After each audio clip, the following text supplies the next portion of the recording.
Novo ministro da Fazenda, Joaquim Levy, defende a disciplina fiscal e fala em ajustar alguns tributos. O ministério do segundo mandato de Dilma Rousseff está longe de agradar a base aliada e gera desconfiança pela falta de perfil técnico em algumas pastas.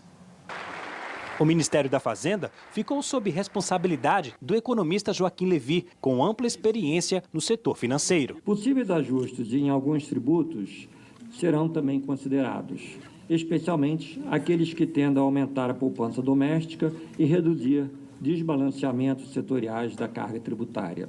Engenheiro civil e ex-prefeito de São Paulo, Gilberto Kassab, assumiu a pasta das cidades. Quem definirá cortes, se acontecerão ou não, é a presidente. Kassab e Levy têm currículos compatíveis com os ministérios que receberam, mas a nova composição ministerial gerou desconfiança em alguns cargos importantes. A educação, por exemplo, ficou com o ex-governador do Ceará, Cid Gomes. Ele chegou a declarar que professores devem trabalhar por amor, não por dinheiro.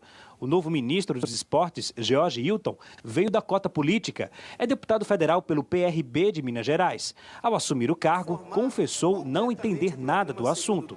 3 advogados também foram nomeados. Antônio Carlos Rodrigues para os transportes, Edinho Araújo para a Secretaria dos Portos e Eliseu Padilha para a Aviação Civil. O problema é de caráter simbólico, que ela ungiu a categoria de ministros, algumas pessoas que sabidamente não têm condições para ser talvez um funcionário de médio escalão do Ministério. A presidente Dilma Rousseff também vai precisar enfrentar o descontentamento da base aliada que perdeu espaço no governo. O presidente do Senado, Renan Calheiros, do PMDB, deve ceder a vice-presidência do Senado para o PSDB, principal legenda de oposição ao governo. Renan Calheiros também articula a derrubada do veto presidencial que corrige a tabela do imposto de renda, aprovada em dezembro. Dentro do próprio PT também há divergências. O núcleo mais próximo do ex-presidente Lula perdeu espaço nas escolhas da presidente Dilma, inclusive Gilberto Carvalho, que permaneceu por 12 anos como secretário-geral da presidência. Senhores, boa noite. Boa noite. Boa noite aos telespectadores. Feliz ano novo para todos nós. Para né? todos nós, né? Todo mundo que está em casa aí. Agora, ministro é um cargo político, né? Faz sentido, na opinião de vocês, escolher ministro somente pelo vetor técnico ou isso fica para os auxiliares, para os seus assessores? Bom, eu acho que o equívoco está em, já que é uma república onde existe uma coalizão que compõe o governo dessa república, eu acho que os partidos é que têm que fornecer os quadros. Eu acho que se negocia com partidos e não com pessoas. Não se escolhe A, B ou C. Define-se áreas para partidos, dá a esse partido condições de compor aquele ministério e se exige desse partido que cumpra o programa.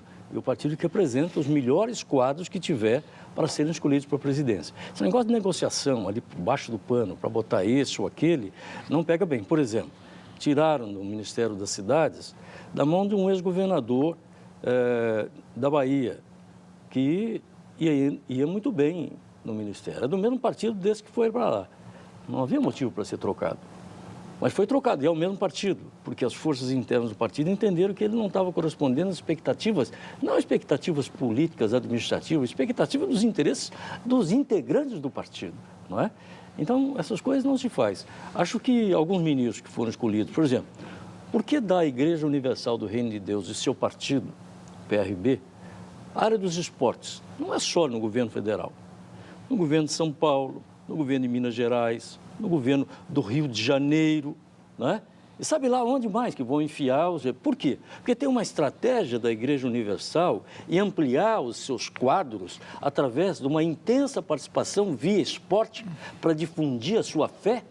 Mas o que é isso? É para fazer religião ali, ampliar a igreja? Porque há uma competição entre as igrejas evangélicas, é uma briga, é só olhar o horário de televisão que vai se verificar ali o quanto custa para eles ocupar espaço. E isso é realmente impressionante. O Bob Juliano Fox diz o seguinte aqui pelo Twitter: de muitos ministros mostram que a chance de dar errado é bastante razoável. Passa a impressão que só tem aventureiros.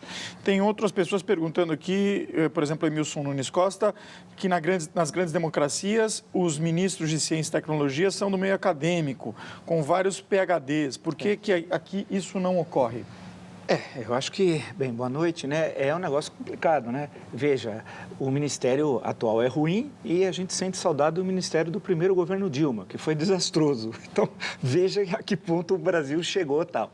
O quadriênio Dilma é o pior crescimento na história do PIB. Não há nenhum quadriênio presidencial tão ruim como o dela tal. E agora ela começa um governo que já é velho antes do seu início efetivo tal. Temos alguns dias tal. Se nós olharmos a balança comercial, o déficit apresentado hoje, catastrófico, é o pior resultado desde 1998, com déficit. Nunca ocorreu. Há 16 anos não tem um resultado tão ruim. Nós vamos falar disso. Nós vamos tocar nesse ponto. E o ministro Joaquim Levy disse na sua fala, destacada aqui, que vai aumentar os impostos. Quer dizer, portanto, numa situação econômica extremamente difícil, criado a herança maldita da Dilma, ela própria criou, que é sui generis, né? Você precisava de ministros capazes. Agora, quando você olha o conjunto dos ministros, é assustador o quadro, é assustador. O Kassab, ministro das Cidades, a única coisa que ele destaca é pelas frases babacas. Por exemplo, ele tinha dito, quando ele criou o PSD, que o partido não era de direita, nem de centro, nem de esquerda. Era caso sui generis. Era um partido que não se definia. Hoje ele disse uma frase lapidar, né? Que é antigamente o Sérgio Portos, humorista carioca, Stanislau Ponte Preta, que juntava todo final do ano o FEPEAPA, que era o festival de besteiras que assola o país. Se ele estivesse vivo, o Kassab seria certamente um do que ele escolheria. Ele disse o seguinte: apoiar é divergir. Pô, isso é legal, quer dizer, é uma das grandes frases. E se a gente olhar o conjunto do Ministério, eu já disse a semana passada, o da Educação entrega a Cid Gomes, e a presidente disse no seu discurso que tem um novo slogan. Eu falei, caramba, ela vai dizer uma coisa maravilhosa, olhando para o teleprompter, porque sem teleprompter e sem aquele caderninho, ela não fala, né? Pátria Educadora com Cid Gomes. Então, você vai olhando, transportes, a gente vai discutir o ano inteiro problemas de infraestrutura, graves problemas, chegar às safras, que são grandes safras do Centro-Oeste. Quem é o ministro do Transportes entende alguma coisa? Então, você vai passando. É o Carlinhos Rodrigues, que faz grandes negócios. Carlinhos, os negócios que você faz na Câmara Municipal de São Paulo são famosos, né? Lembra o assalto à sua casa que você não deu queixa? Bem, essa é a turma. Algumas vezes eu não sei se nós falamos de ministério ou de algum artigo do Código Penal. Bem, concluindo, depois o telespectador falou sobre ciência e tecnologia. É verdade. Você tem vários países que nomeiam pessoas ou alguém quase um prêmio Nobel e tal. Aqui foi nomeado Aldo Rebelo, que não tem experiência na área, que é uma boa pessoa, que tem princípios, isso eu concordo tal. Ele era ministro do esporte, preparou a Olimpíada de 2016 e preparou o banquete, mas não vai comer. Foi para ciência e tecnologia, por quê? Por causa de uma mera composição. Em suma, é ruim o quadro, muito ruim. Deixa eu só pedir para vocês comentarem duas declarações que foram dadas hoje por dois ministros que entraram efetivamente no governo porque tomaram posse. Sim. A primeira delas é do Joaquim Levy, ministro da Fazenda. Ele diz o seguinte, que possíveis ajustes em alguns tributos também serão considerados, aumento de impostos, portanto, especialmente aqueles que tendam a aumentar a poupança doméstica e reduzir o desbalanceamento setoriais da carga tributária. Ele não diz quais são esses desbalanceamentos setoriais da carga tributária, mas a pergunta que eu tenho para fazer para vocês é o seguinte, rapidamente, para a gente poder falar de uma outra ministra aqui. O brasileiro aguentará ajuste fiscal, crescimento baixo e ainda mais pagar imposto? Mais imposto? Mas eu não entendi. Ele vai criar um imposto para aumentar a poupança doméstica? Eu não entendi também. Acho que só ele entendeu. Que maravilha. Deve ser uma coisa sui generis, uma coisa que não existe. Não consigo imaginar, como é que pode, né? Se aumentar o imposto, obviamente que a poupança doméstica fica comprometida. Ele chega a diminuir os impostos que incidem diretamente na casa do trabalhador, na mesa do trabalhador, né? Isso sim. Certamente, eu acho que eles não podem falar tudo aquilo que pretendem fazer. Eles têm que, aos poucos, criar espaço político e econômico para poder fazer os ajustes. E isso não é uma tarefa fácil. A presidente já bateu de frente com o ministro do Planejamento no primeiro dia dele. Aquele sujeito que chega no emprego no primeiro dia, tal, senta, fez o primeiro ato e já tomou uma pancada da presidente. Essa equipe econômica tem prazo de validade. Tem prazo muito curto de validade. E aumentar impostos, quando todo mundo diz que a carga tributária brasileira é altíssima, é um absurdo. E se for discutir a carga tributária, seriamente, e nós já falamos várias vezes aqui no Jornal da Cultura, vamos discutir, por exemplo, o que recai sobre as pessoas físicas, que é uma absoluta injustiça dos tributos sobre a pessoa física no Brasil.